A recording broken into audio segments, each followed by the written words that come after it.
So with everything you've just said, and I know that everyone in this room knows, an incident at a school sports day many years ago really did change the whole trajectory of your life. And that was where you threw a javelin, it hit a friend, and she died.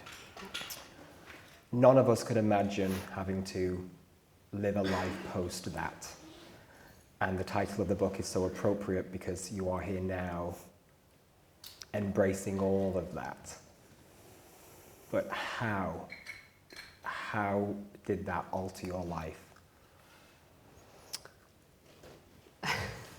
Well, it became the kind of defining moment of my life. It was like my life was before the accident and then it was after the accident. It was just so defining and has ultimately completely changed the person that I am. It's impacted me in so many different ways. But initially, because I blamed myself entirely, I thought it was my fault. I couldn't hear that it was anybody else's responsibility, because as a 13-year-old, it left my hand and it hit her and she died. And so I just felt that there must be something inherently wrong with me, that I was evil and that I deserved to be punished. And so then I just played out those beliefs for many years. So I punished myself in many different ways. So I took a lot of drugs in my 20s. But actually, as soon as I took ecstasy, the pain disappeared. And it was like the first relief I'd had. Yeah. And so that became mentally addictive. I didn't want to stop doing that. But I would sabotage any work success. So I'd get to a certain level and then I'd sabotage it somehow.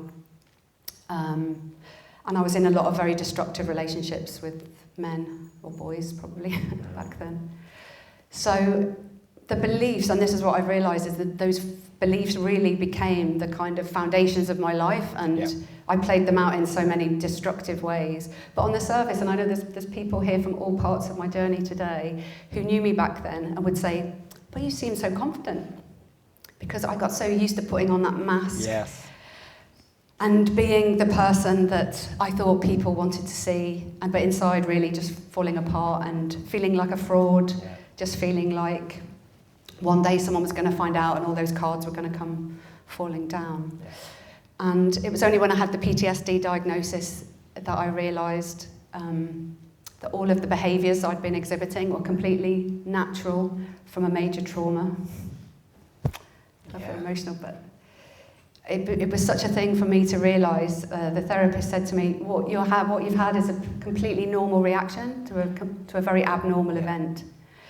But unfortunately it played out for many years for me because I didn't get any help at the time. So that's part of my message, is for people to speak up sooner, get the help you need.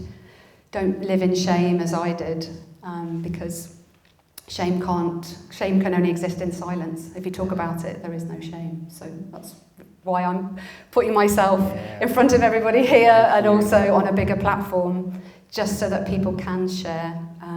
Because it impacted my life in so many destructive ways for too long, and I don't want anyone else to have to suffer unnecessarily as I have done.